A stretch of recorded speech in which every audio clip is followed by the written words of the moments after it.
The political representation of the LGBTQI plus persons in parliaments and their participation during elections is essential to improve human rights and build stronger democracies. Now, this is according to the UN. However, with just 22 days to South Africa's general elections, gay rights organization Outright International says South African political parties have not meaningfully displayed their intention to ensure their rights are protected in their manifestos, but have rather used it as a political football.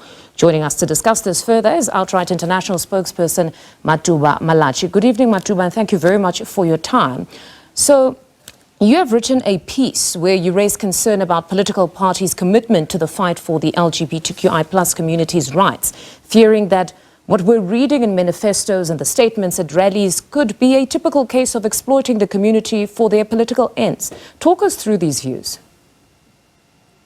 Well, thank you so much for having us. And let me steal just 5 seconds of your time to tell people what Outright International is. So we are an international LGBTIQ organization with a presence in more than 25 countries. And our work is to collaborate with local and regional organizations to help them create capacity to address their various needs and challenges. And we are headquartered in New York and have consultative status with the United Nations Economic and Social Council, and one of Outright's core areas is working to advocate for the rights of LGBTIQ people to the United Nations. So, to answer your question, I also want to explain the context in which why we are so interested in the elections that are going on currently, because this is a huge election year globally, because more voters than ever in history will be heading to the polls in at least 64 countries. This includes the European Union, representing a combined,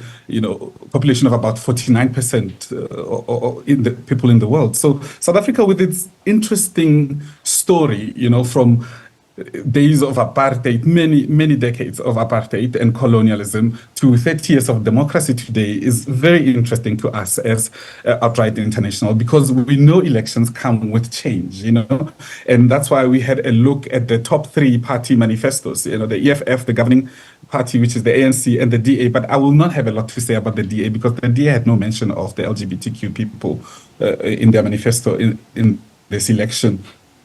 So these 2 parties were the only ones who dedicated their time to saying what they would do for the LGBTIQ people in the election manifestos. So let me just start with this, because, we're always solving problems, but I want to acknowledge, the positive things that came out of these elections first, because I thought both mentions of in the manifestos, the EFF and the ANC, were positive and showed much needed support for our constitution, which already calls for inclusivity in our democracy. And quite comprehensive, if you look at the EFF's Chapter 11, specifically on the LGBTQI plus community, very comprehensive what they've written there.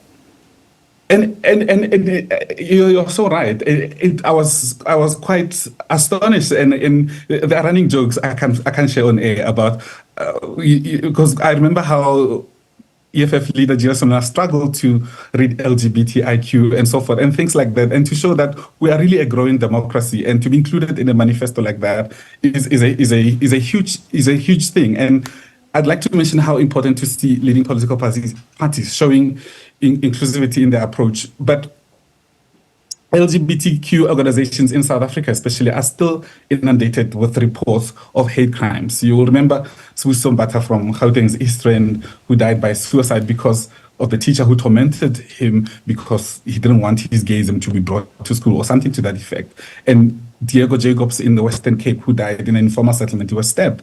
And this is why you will hear many activists lamenting that our constitution is great on paper sometimes, because the little work has been done, to be honest with you, to make South Africans conscious of their rights and their responsibilities in the context of our constitution. So a decent feature like the one we've seen in the EFF and the ANC manifestos is a step in the right direction, because even with great policies and some kind of marriage equality, I'm referring to the Civil Act that we have, we still need politicians who will vote in favor of legislation that creates inclusivity for everyone. And this is a form of I would like to think this is also a form of decolonizing our minds and our democracy, because the laws that criminalize our siblings in Uganda, Burundi, Zimbabwe, and other countries are products of colonialism, and they don't make sense. I want to take you back to the EFF's document. I must admit their document is quite voluminous. We as journalists have to read it, but we appreciate that not everyone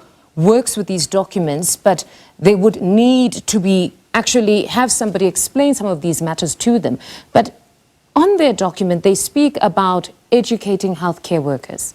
They also speak about providing funding for inclusive education programs.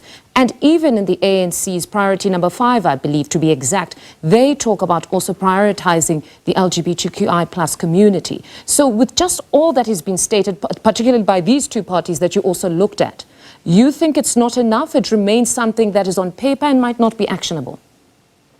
No, I think I really want to say that we are really in this. We are really going into the right direction with all these manifestos. But when politicians speak, I always take things with a pinch of salt, because it's going to be about the implementation. And this is a South African problem of having great policies that are hardly implemented, or and we're quite a litigious civil society in South Africa. We end up in court for a lot of things to end up being done. So I think the manifestos we've seen, the NC and the EFF, I would say especially, have opened up a way for us to collaborate even more with politicians who are elected to the corridors of parliament to make these legislations. And it's always good for LGBTQ people to know their constituents, because our politics are also strange in a way, because the things that we have anxiety about at the moment, I'll tell you, is that if there is change of power, we're going to want to see the continuity of the good work that has been done in South Africa. Yes. With elections around the corner, some of the political appointees who championed a lot of queer people's victories over the years may not be there. For example, activists are still calling for the prohibition of harmful or unnecessary surgeries and medical procedures on the sex characteristics of intersex children without their consent. And activists are actually they're saying that government needs to place less importance on sex gender requirement on birth certificates. And these are some of the things that the EFF mentioned in their... And it's a legitimate concern that with every new government, you have that fear that perhaps the progress will be interrupted and somebody else comes back in and they have to start all over again. But unfortunately, we have run out of time. But thank you very much, Matuba, for joining us this evening. That's Outright International spokesperson Matuba Mahlatjie speaking to us.